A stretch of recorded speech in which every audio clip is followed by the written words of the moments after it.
Tonight, a look at the recovery efforts underway after two deadly tornadoes in North Texas. Tonight, the random path of destruction in Runaway Bay. How a tornado took a life right here, but left neighbors unscathed. New revelations about safety lapses at Camp Mystic before last summer's deadly flood. Dallas voters approved a charter amendment that waives the city's governmental immunity and gives residents the right to sue the city. Our investigates team is digging into whether this was actually legal to do. And the superintendent of Fort Worth ISD on possible job cuts and the vote to close a school.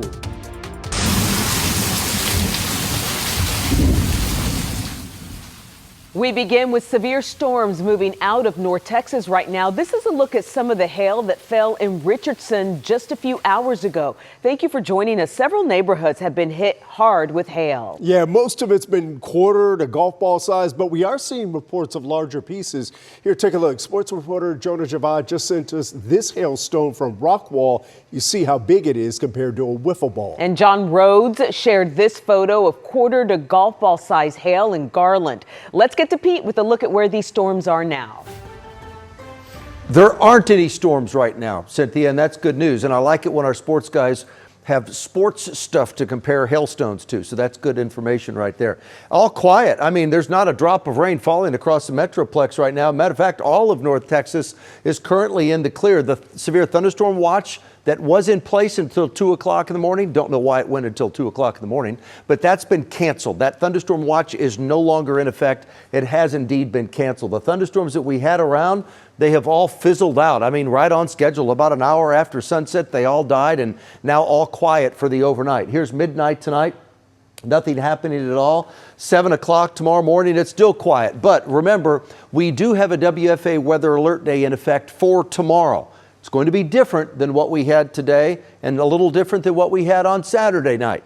Tomorrow, 3 to 9 p.m., the impact, we're in an elevated risk of severe weather tomorrow. 60-mile-per-hour winds, quarter to golf ball size hail. Some hailstones could be larger than that. Very heavy rain, and there is a low tornado threat tomorrow. There was not a tornado threat tonight. So what do you need? You need to stay updated on the forecast. Download WFA Plus to your TV. Could be a bumpy afternoon and evening tomorrow. I'll be back in a few minutes. I'll have the thunderstorm timeline coming up. And remember, you can track any rain and storms as they move through North Texas with the live radar on WFAA Plus. Our streaming app is free to download to your TV. You know, any storms that fire up on Tuesday will complicate the recovery effort now underway in several areas, specifically Wise and Parker County, where Saturday's tornadoes seriously damaged dozens of homes. And tonight we're learning more about one of the victims who died. Runaway Bay was one of the hardest hit areas. Teresa Woodard is there to show us how Juan Madrid is being remembered.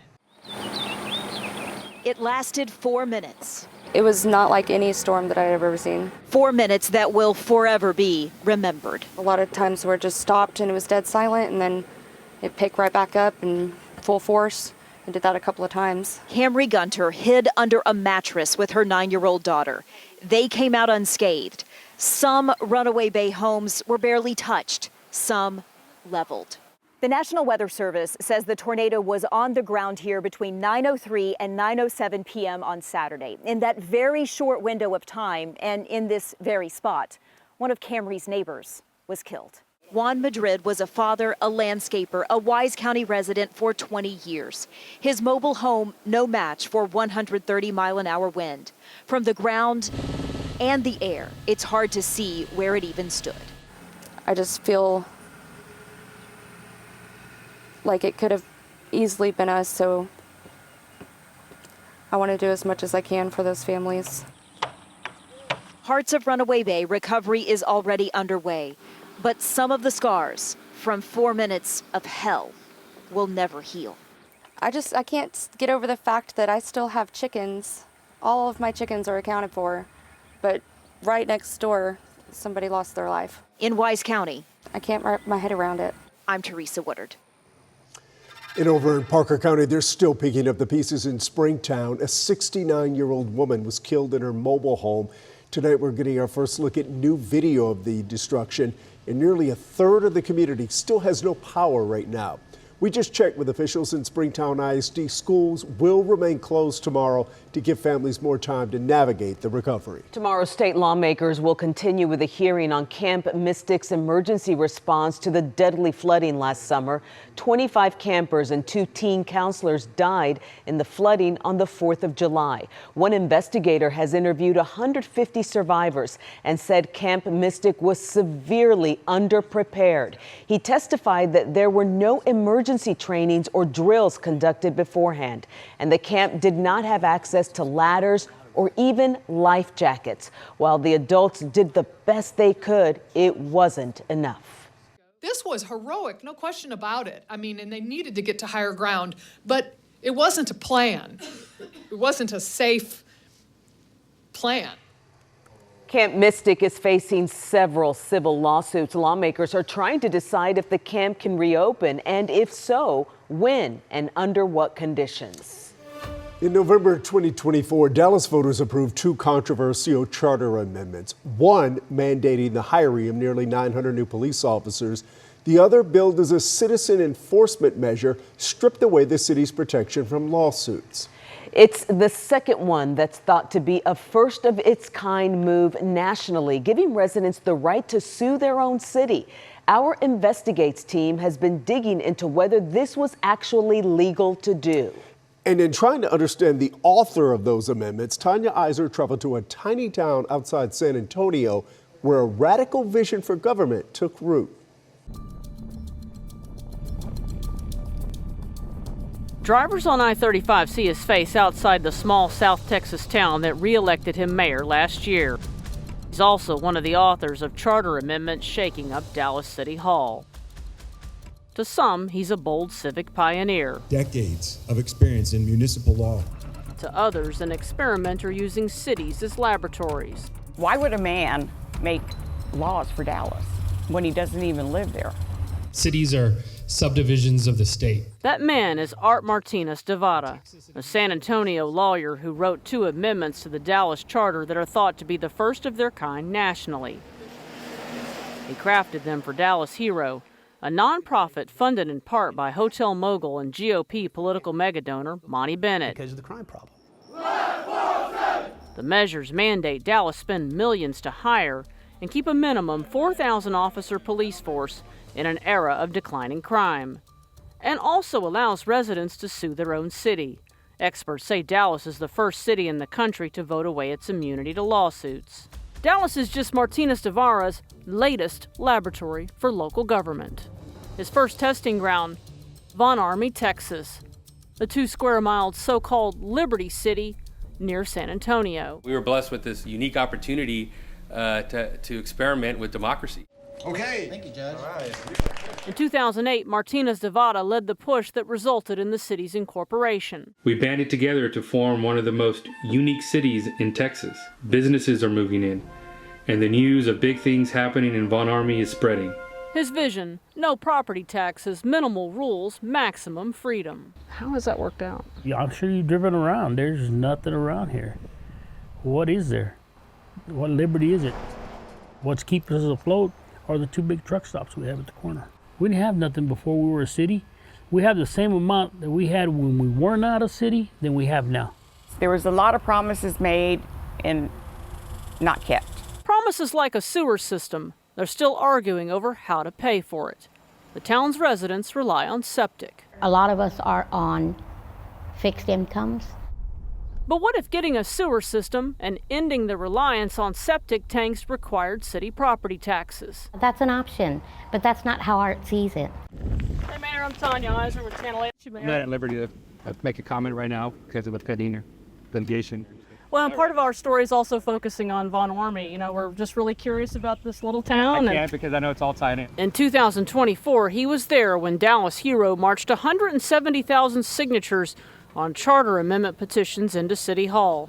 According to Dallas Hero's tax filings, his firm was paid more than $350,000 in 2024. They ended up on the ballot. He also represented Dallas Hero at a forum hosted by the Dallas Express, an online website funded by Hero backer Monty Bennett. What we wanted to do was to empower residents by affording them the ability to quickly and inexpensively go to court And if the city is in violation, get injunctive relief. He's talking about the Dallas amendment he wrote, Prop S, which waives Dallas's governmental immunity and gives residents the right to sue the city. The charter provision really can't do that. Bill Helfand, a Houston lawyer and expert in municipal law, says voters can't waive a city's governmental immunity. That's because a city's governmental immunity flows from the state's sovereign immunity. If one wishes to waive governmental immunity, that really has to come from the legislature. If we wanted individuals by direct majority to run a city, that would take a change to the Texas Constitution. We just don't have that. The propositions he helped to craft are already having a real effect. In February, Martinez Devada, with Texas Attorney General Ken Paxton, filed suit against Dallas under Proposition S, alleging the city is illegally withholding millions from police. The city's response: the measure has not effectively waived the city's immunity from suit. This is ridiculous. Leo Yu is a former SMU law professor who used to be an assistant city attorney in Dallas. He worries conservative state appeals courts might side with Dallas Hero. There is a danger to be the blue city in a really red state. Is this going to be the playbook to try to get this in other cities? I do think so. Dallas City Council member Paula Blackman is among the most vocal opponents of Prop S. It could really harm the city in a very detrimental way. Because if you think about it, and you could bankrupt us. This whole episode has been dressed up in government accountability. The question is, accountable to whom? Dallas State Senator Nathan Johnson questions the Dallas Hero experiment. This could absolutely lock up city government. Johnson filed a bill in the spring of 2025 that would have spelled out that only state lawmakers could waive a city's governmental immunity. Monty Bennett testified against it. Texas cities are notorious for not following the law and introducing all kinds of trickery to thwart the will of the people. Johnson's bill didn't even get a vote. It's not really about accountability. It's about manipulability. And there are people in the state who want to direct government to their own ends. Back in Von Army, residents recently returned Martinez Devada to office. He has not proposed a Dallas Hero-style experiment stripping the town of its governmental immunity. Because I guarantee you, if there was, there'd be all kinds of lawsuits here. We would have already been out of business as a city. In Von Army, I'm Tanya Iser. You can read more about how this same group of people are seeking to influence cities across Texas in our joint investigation with ProPublica, published on WFAA.com.